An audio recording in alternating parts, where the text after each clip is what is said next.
Hi guys, mister Indian sir channel पे आप लोगों का एक बार फिर से स्वागत है। और अब हम आपके लेके आए हैं एक बहुत ही प्यारी सी सीरीज ज्योग्राफी की, जिसमें मैं आपको इस अर्थ के बारे में सब कुछ बताने वाला हूं। दोस्तों देखो, जो कुछ भी आपकी ऐतिहासिक घटनाएं हुई हैं वो सारी चीजें इस पृथ्वी पर ही घटी हैं, यानी आपको इतिहास भी जानने के लिए इस अर्थ को जानना बहुत ज्यादा जरूरी है।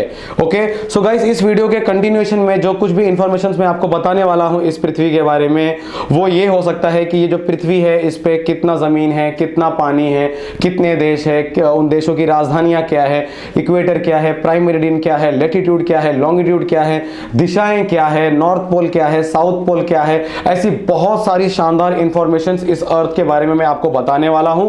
और वो बताने के लिए मुझे इस ग्लोब की भी जरूरत पड़ेगी कभी कभी, और कभी कभी मुझे इस एक्सटेंडेड मैप की जरूरत पड़ेगी, जिसमें आप इस पूरे पृथ्वी को आसानी से एक साथ देख सकते हो। इसको यहां से एक जगह ऐसे कट किया गया है और फिर उसको ऐसे एक्सटेंड कर दोगे तो ये उसका एक्सटेंडेड वर्जन हो जाएगा, जिसमें आप उसको बहुत ही आसानी से और पूरे पृथ्वी को एक साथ ऑब्जर्व कर सकते हो।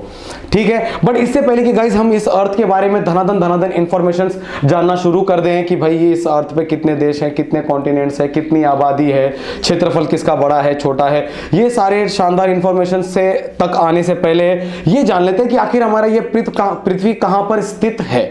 ओके, तो दोस्तों ये पृथ्वी हमारा एक ब्रह्मांड में स्थित है। इस ब्रह्मांड में जिसको आप जब आप अर्थ आसमान की तरफ देखोगे तभी महसूस कर पाओगे कि ये बहुत बड़ी चीज है कहीं जिसपे हमारी ये पृथ्वी है। साथ साथ में ये पृथ्वी ऐसे घूम रही है जिसको आप महसूस नहीं कर पा रहे हो। इसको समझने के लिए आपको साइंस की दुनिया में जाना पड़ेगा। ठीक है, तो दोस्तों ये पृथ्वी जो है हमारी, ये सन सूरज के ऐसे इर्द गिर्द घूम रही है, जिसको मैं अपने प्यारे बच्चों के मदद से आपको एक्सप्लेन करना चाहूंगा कि एग्जैक्टली सौर मंडल में हो क्या रहा है। उसको मैंने यहां पे भी बना रखा है, बट आइए जरा इन बच्चों की मदद से इस बात को जानते हैं। ये हमारा सूरज है, ठीक है, ये हमारी पृथ्वी है।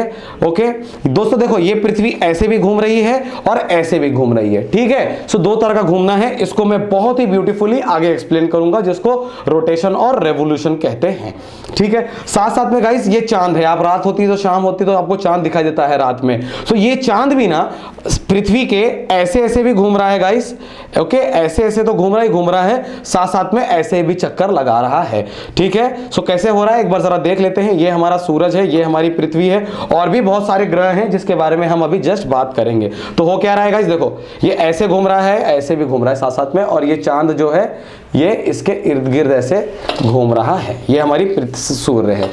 ठीक है, थोड़ा सा मैं इसको बहुत ही ब्यूटीफुली आपके सामने 3 डायमेंशनल वीडियो बना के आपके सामने पेश करूंगा दोस्तों। ठीक है, और प्लैनेटरी सिस्टम्स के साथ आपको ये बहुत ही और अच्छे से एक्सप्लेन करूंगा। अभी thanks a lot guys, please. अभी इंपॉर्टेंट ये है कि ये वीडियो का मकसद है इंफॉर्मेशन। आप टॉप क्लास इंफॉर्मेशन को सीखो, खाली वीडियो देख के एंजॉय नहीं करना है। वो एंजॉयमेंट वाले वीडियो शानदार वाले आपके सामने मैं बहुत ही जल्दी पेश कर दूंगा। तो दोस्तों हो क्या रहा है, ऐसे सूर्य इस ब्रह्मांड में एक जगह स्थित है, जिसको इसका जो दायरा है उसे सौर मंडल कहते हैं, सोलर सिस्टम कहते हैं। ठीक है, और इसके इर्द गिर्द हमारी पृथ्वी के साथ साथ में और भी बहुत सारे ग्रह हैं जो घूम रही हैं, और उनके नाम मैंने यहां पर लिखे हुए हैं।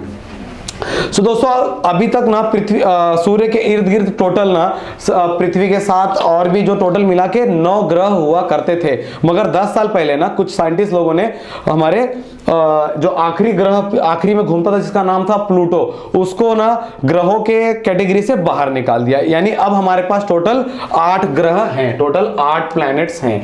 देखो यहाँ पे 8 प्लैनेट्स हैं। प्लैनेट मतलब ग्रह होता है। ओके, प्लैनेट यानी ग्रह होता है। टोटल 8 प्लैनेट्स हैं हमारे पास। और अब इंपॉर्टेंट ये है कि उनका नाम, 8 का नाम जानना बहुत इंपॉर्टेंट नहीं है दोस्तों।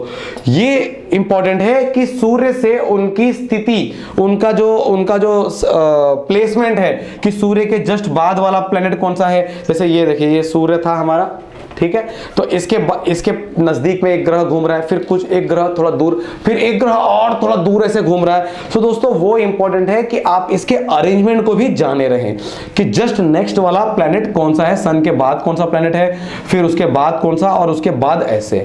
तो दोस्तों इस बात को याद रखने के लिए मेरे सर ने मुझे एक इंफॉर्मेशन दी थी, एक इंग्लिश का लाइन बताया था, जिसके जरिए आप जिंदगी भर इसको याद रख लेंगे कि इन प्लैनेट्स का अरेंजमेंट कैसा है सन के बाद में। ठीक है, तो वो अरेंजमेंट में जो आज मैंने बचपन में सीखा था वो आज आपके सामने रख रहा हूं, और वो है सिर्फ एक इंग्लिश लाइन में। और वो इंग्लिश लाइन है, my very educated mother just shown us Nightingale. Okay, Nightingale का मतलब होता है बुलबुल। पहले यहाँ पे 9 प्लैनेट्स हुआ करता था, क्यों? क्योंकि N से नेपच्यून और P से प्लूटो, लेकिन प्लूटो को हटा दिया गया है। तो मैं अब आपको जबरदस्ती क्यों 9 लाइन लेके चलूं? अब हमारे पास 8 प्लैनेट्स हैं और उनको आप ऐसे याद रख सकते हो, my very educated mother just shown us night angel. अब उसका मेन मुद्दा क्या है? मुद्दा ये है गाइस कि ये जो वर्ड्स है उनके जो इनिशियल अल्फाबेट्स हैं उससे आपके ग्रहों के नाम स्टार्ट हो रहे हैं, और वो भी बहुत ही अरेंजमेंट में। जैसे देखो सन के जस्ट बाद है एम फॉर मर्क्यूरी, क्यों? क्योंकि पहला वाला एम है। दूसरा है वी फॉर वीनस। मर्क्यूरी का हिंदी में नाम है बुध और वीनस का हिंदी में नाम है शुक्र। थर्ड है अर्थ, यानी जो हमारी पृथ्वी है ये प्यारी सी, ये सूर्य से जो इसका प्लेसमेंट है वो मर्क्यूरी है, यहाँ पे सूर्य है, यहाँ पे मर्क्यूरी, फिर वीनस और फिर अर्थ है। ठीक है, और फिर अर्थ को हिंदी में पृथ्वी कहते हैं। जो चौथा प्लैनेट है सन से जो दूरी पे, वो है मार्स, जिसको हिंदी में मंगल ग्रह कहते हैं। पांचवा प्लैनेट है जुपिटर, जिसे बृहस्पति कहते हैं। छठा प्लैनेट है सैटर्न, जिसको हम शनि कहते हैं। सातवां प्लैनेट है यूरेनस, जिसको हम अरुण कहते हैं। और आठवां प्लैनेट है नेपच्यून, जिसे हम वरुण कहते हैं। आप देख सकते हैं MEMJSUN। सो आप ये जिंदगी भर ऐसे ही याद रख लेंगे। देखिए, Mercury, Venus, Earth, Mars, Jupiter, Saturn, Uranus, Neptune, इनका अरेंजमेंट है और ये लगातार अर्थ की ऐसी परिक्रमा कर रहे हैं, जिसके 3D वीडियोस आपके सामने मैं बहुत ही जल्दी लेके आऊंगा। सो दोस्तों, ये था हमारा सोलर सिस्टम के बारे में जानना। और अब हमारा जो सबसे यहां से मुद्दा चेंज, देखो गाइस, अगर जानना होगा इंफॉर्मेशन, जैसे जो साइंटिस्ट लेवल पे लोग बच्चे पढ़ते हैं, तो उनको इन सारे प्लैनेट्स को लेके बहुत डीप इंफॉर्मेशन चाहिए रहता है। ठीक है, इन सब का एरिया क्या होगा, इन सब के साथ कितने मून है, सबके पास कितनी चांद है।